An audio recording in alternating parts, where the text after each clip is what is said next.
thank the staff from the Center for Learning Resources who always be here to help us. Thank you very much. We actually invited a couple of other people, but this is morning, and you know Jakarta, it's a city of traffic jam. We also would like to say sorry for Rahardika, who cannot with us right now. He's in hospital last night.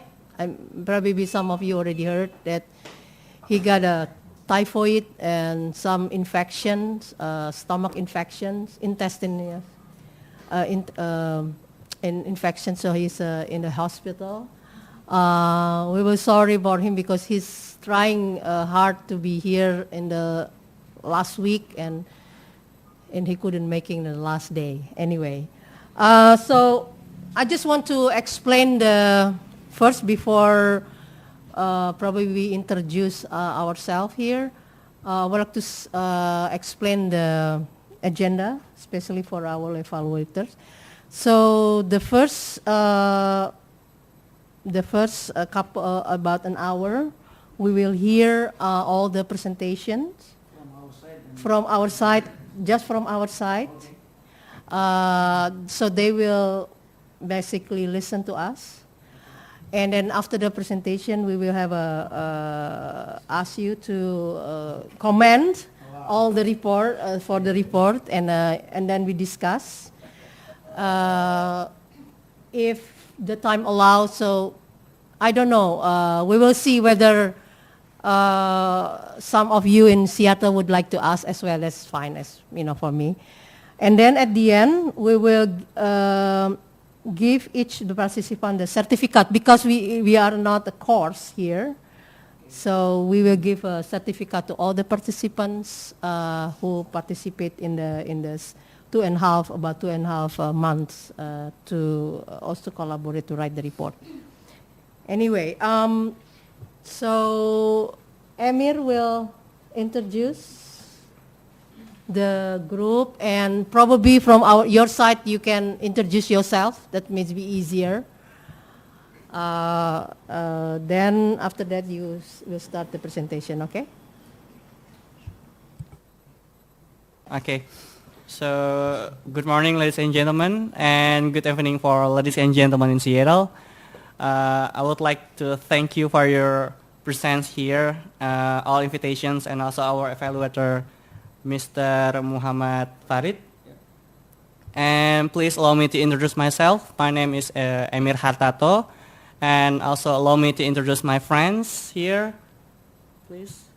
Oh, yeah. Okay. Okay, first here is Neti Lianasari, and behind Neti is Yeni Kristanti, and then this is Ayu Novalisandi, and the last one is Sari Damaratri. There's other one, Rahardika Arista Utama, but he couldn't be here because he's sick. And also Pak Muhammad Farid. I would like to introduce my friends from Seattle, and please introduce yourself. Hi, my name is Sarah Boone. Hi, I'm Christy Young. My name is Todd Larson, and I'm a graduate of Jackson School, and I'll be the evaluator in tomorrow's session. Hi, my name is Natalia Piskorska.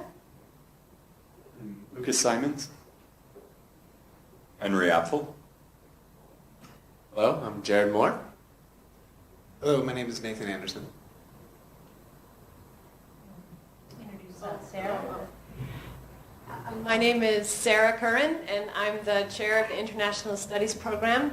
And I just briefly say I'm so thrilled about this pilot program, and I can't tell you how happy I am to be in this room and watch this collaboration, because what you have done is what is the future of the world, and you've paved the way. So thank you very much.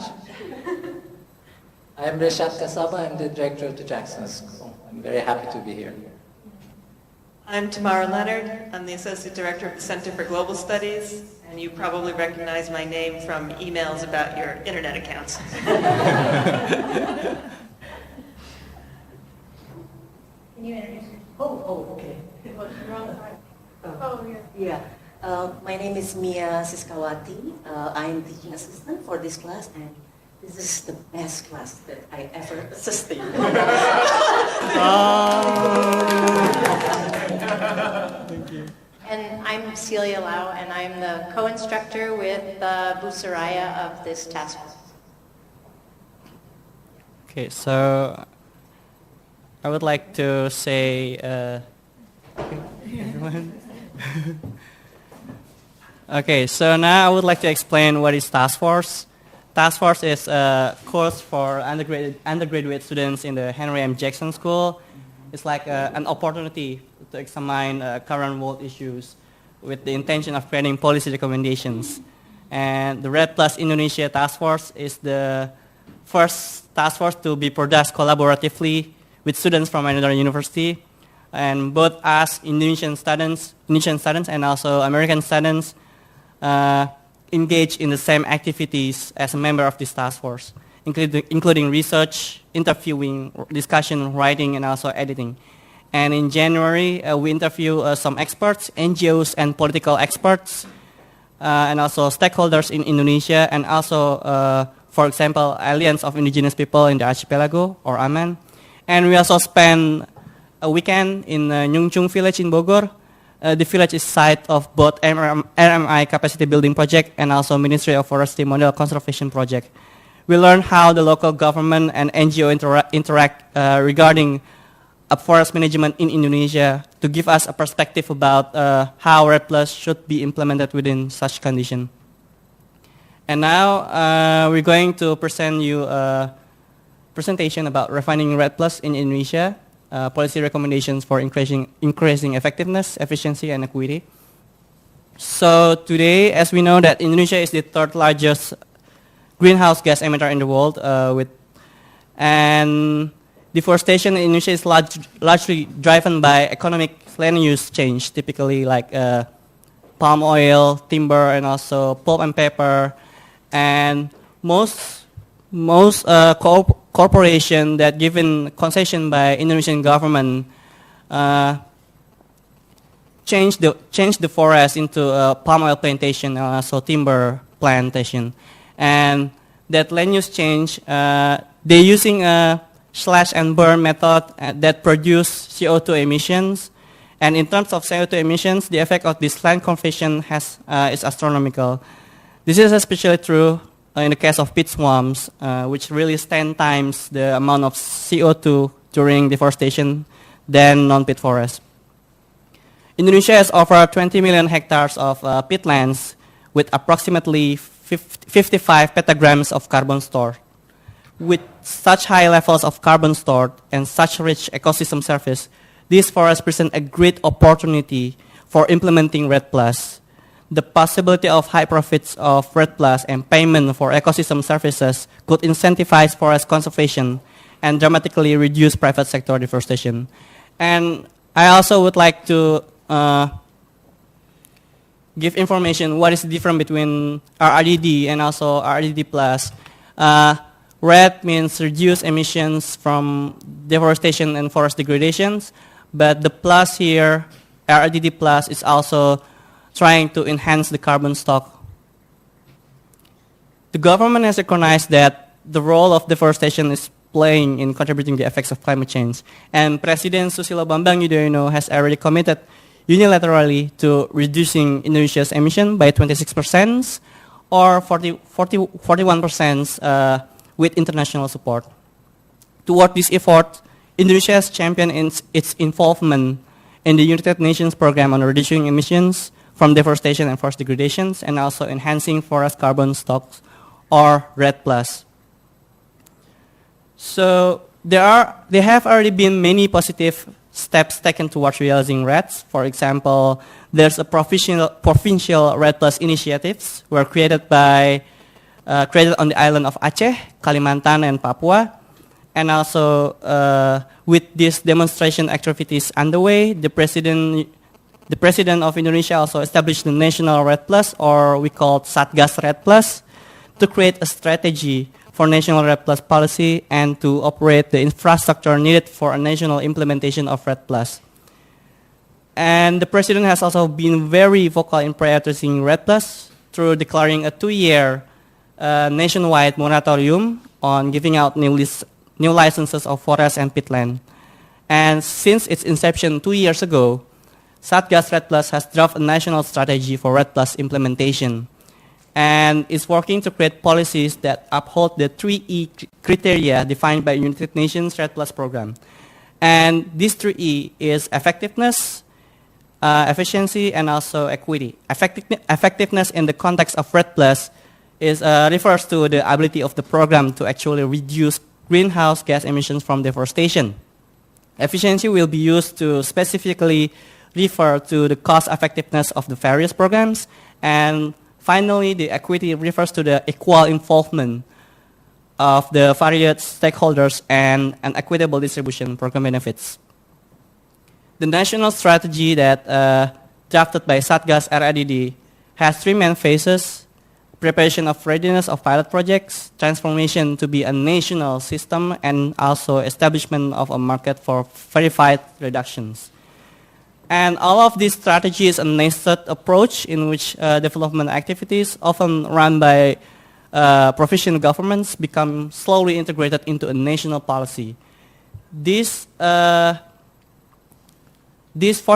developing activities are demonstration activities beginning to be implemented as a vital step in the readiness phase, and the results from these initial attempts are just becoming available. With the completion of the national strategy in January of this year, 2012, Indonesia moved past its first phase and is now working to transition from the demonstration activities to a centralized process of implementation. And as you know, as Red Plus is still an early phase of its development, there are many issues and also opportunities to improve its structure before large-scale implementation takes effect. For example, we're going to explain about a land tenure issue. Basically, it's about tenure conflict that may harm Red Plus in terms of 3Es. The policy recommendation focus on indigenous and local communities' rights for forest access, but also focus to have a clear definition of forest. It should be explained by Dika, but because Dika is not here, I'm gonna be explain about land tenure. The second issue is good governance. It's about change of corruption. So the policy recommendation will be focused on encouraging the government to make Red Plus program transparent. And good governance part will explained by Sari Damaratri. The third issue is community participation. Is about how both local and indigenous community and also NGOs should be involved in Red Plus program. And this chapter will be presented by Mbak Yeni Kristanti. And the fourth chapter is knowledge dissemination. Basically, it's about how transferring knowledge about Red Plus program to all stakeholders, including local and indigenous people. This chapter will be explained by Ayu Novalisandi. And the fifth chapter is a funding mechanism. This will focus on standard cooperation for funding. This will explained by Neti Rianasari.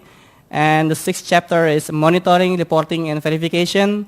It's about how MRV system for carbon should be established. This will be explained by myself. And the last one, international community participation. It's about the opportunities of international community and how they should be involved in Red Plus in Indonesia will be explained by Neti Rianasari. So for the first issue or first chapters is about land tenure. Establishing secure and unambiguous land tenure is a necessary step to ensure the successful implementation of Red Plus in Indonesia. Unclear land tenure increases the likelihood of deforestation and also degradation, and is thus at odds with the goals of Red Plus. Furthermore, in the Red Plus financial incentive to succeed, clear ownership must be established, so the proper of incentives motivate the people who manage forest areas to embrace forest conservation. Overlapping and insecure claims to land restricts REDD+ from meeting the criteria of 3Es. First, the effectiveness and efficiency of REDD+ is threatened by tenure disputes. Policy decisions made on incomplete, inaccurate, and also contradictory maps may not be implemented because of ambiguities of land rights. Furthermore, government encroachment on the customary land, it's a land held by communities, government by customary land, or we call it masyarakat adat, can be followed by conflicts, further reducing effectiveness, efficiency, and equity. Lastly, when REDD+ benefits are eventually disbursed, insecure land tenure will inhibit the equity for payment for ecosystem services. The Basic Agrarian Law number 5, year 1960, and Basic Forestry Law number 5, 1967, and its revision Forestry Law number 41, 1999, constitute the basis for land rights in Indonesia. The Basic Agrarian Law, also we call it here as UUPA, Undang-Undang Peraturan Agraria, allows indigenous peoples to occupy and utilize state lands as long as such use is not in conflict with the interests of the state or any other applicable laws and regulation.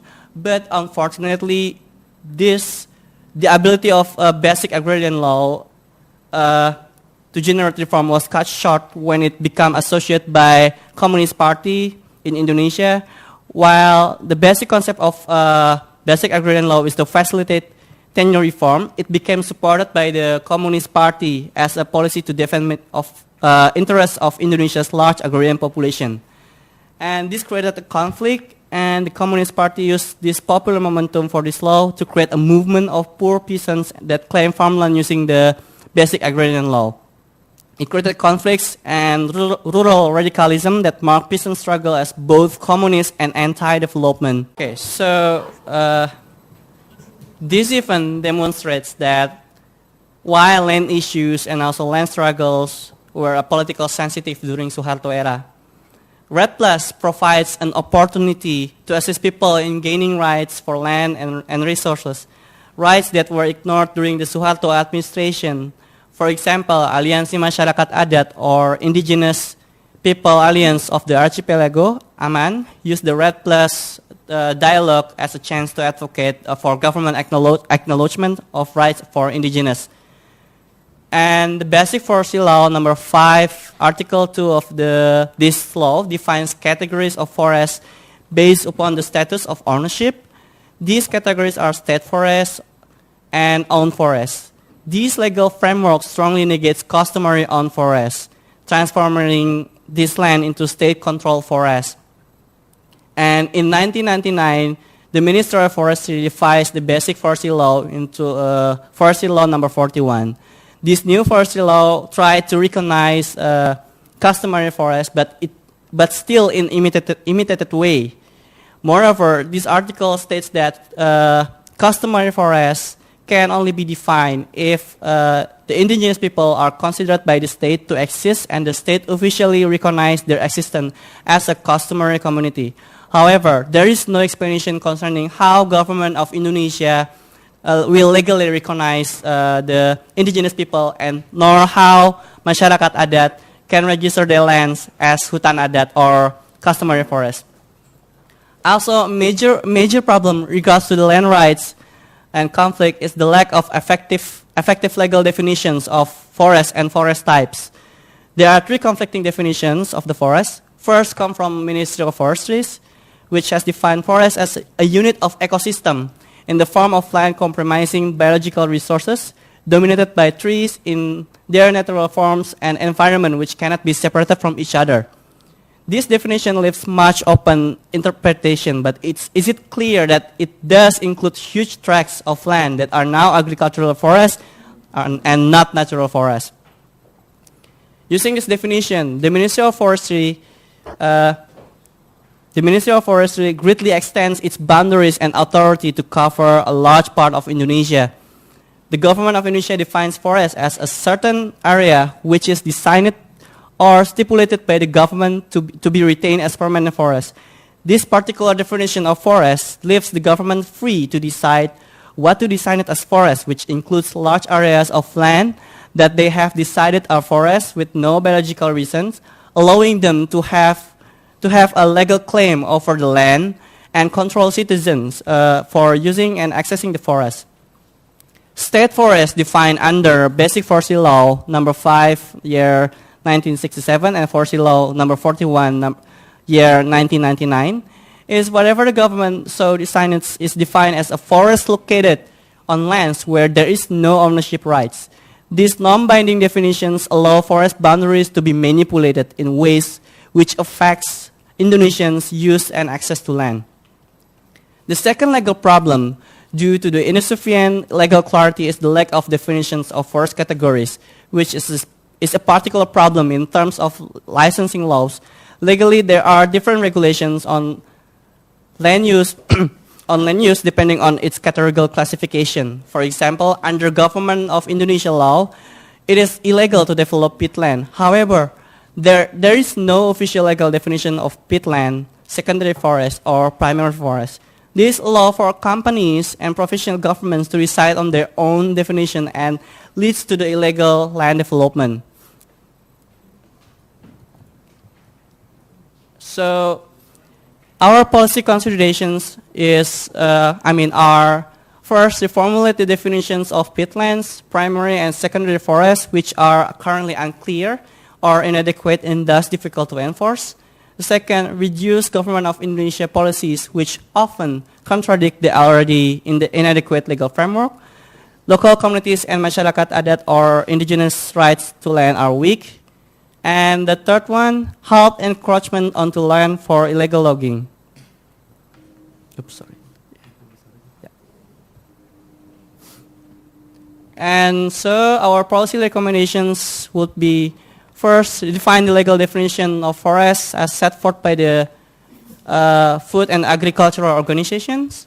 Establish a sub-office in the UNRAD program that will perform evaluation of demonstration activities. Expand the role of UNRAD program to include more effectively informing local communities and masyarakat adat of their legal rights. And support the creation of One Map. So One Map program is a program that focuses on developing a single map that will act as the basis of all land tenure decision making. These resources will be used by our ministries and government institutions to construct policy. And this information being provided through a transparent and a participative process.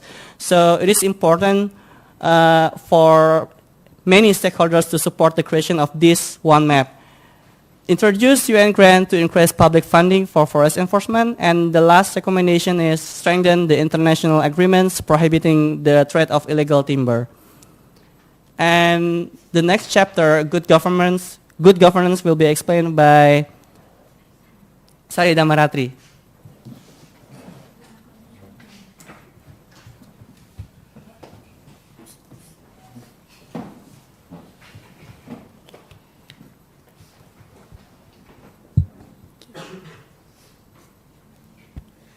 Okay, good morning everyone and good evening everybody. Now we move to good governance topic. RAD Plus is a comprehensive program that involves many stakeholders and levels of society.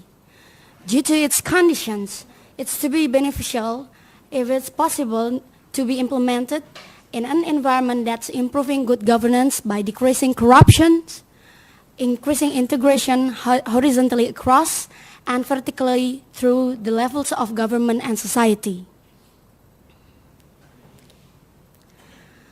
The high level of corruption cripple the potential effectiveness, efficiency, and equality of RAD Plus by decreasing the financial benefits to the different stakeholders, creating an atmosphere of distrust, and by scaring off international investors who do not want to be involved with the corruptions. However, this section will focus specifically on the need for transparency and accountability in policy making, licensing and concession, and financial processes for the livelihood of REDD+ in Indonesia. Dispute over forest land use are a particular prevalent issue in policymaking due to the state ownership of most of forest lands under the jurisdictions of the Ministry of Forestry. The de facto control of district governments, who carry much power through managing operation, provides an opportunity for corruption to occur due to the loopholes amid the geographic and institutional complexity. It is possible for different levels of government to promote their conflicting interests due to the lack of standardized land use classification, ineffective regulation, and loopholes. The lack of an outside source also contributes to the lack of transparency in the land concession application process. Corruption amidst the licensing process is prevalent. As explained in Transparency International report, bribes and political influence may be used either to facilitate lodging without appropriate permits or to gain access to forests through questionable land concession.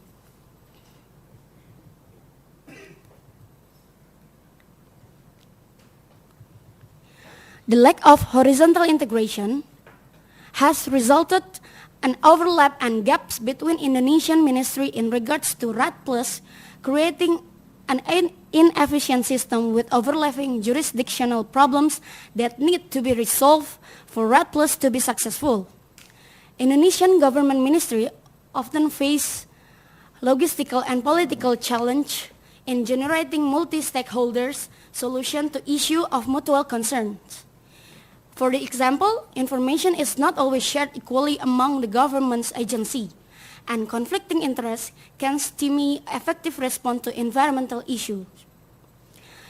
Conflicting interests may also come into play as ministry pursue agenda that overlap with others' mandate or priorities. Agencies such as the Ministry of Forestry, Ministry of Environment, and the Ministry of Social Welfare and Bappenas each bring their own interests to the table. Some ministry may not have a direct stake in REDD+ implementation, motivated merely by the prospect of funding. And furthermore, conflicting interests and disagreement on mitigation action at the upper echelon of the government of Indonesia will pose an ongoing problems for REDD+ even as capacity building at the grassroots level progresses.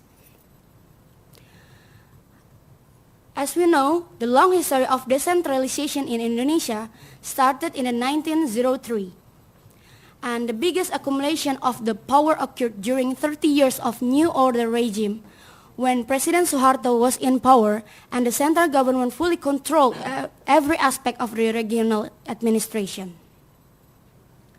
The political crisis in Indonesia in the late 1990s resulted in a regime change in the 1998. Dispute between the national and the local government frequently happen over the state ownership of the forest territory.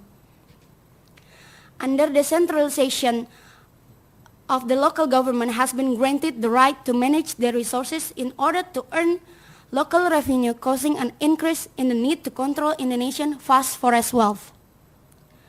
Overlapping authority is augmented with the exalted dominance of local governance, while the authority for land allotments remain focused.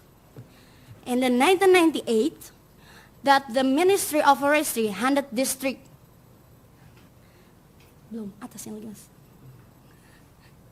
Ministry of Forestry handed district the responsibility over part of the permanent forest estate designed as a protected forest.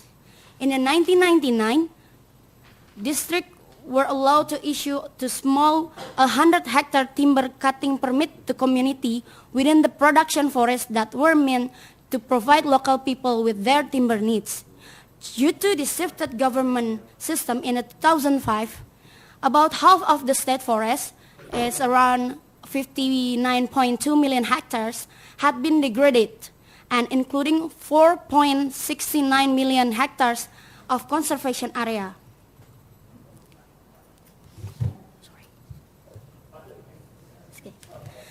Here the policy consideration of the corruption is in regards to the licensing process, there is need for the Indonesian government to take more responsibility on issuing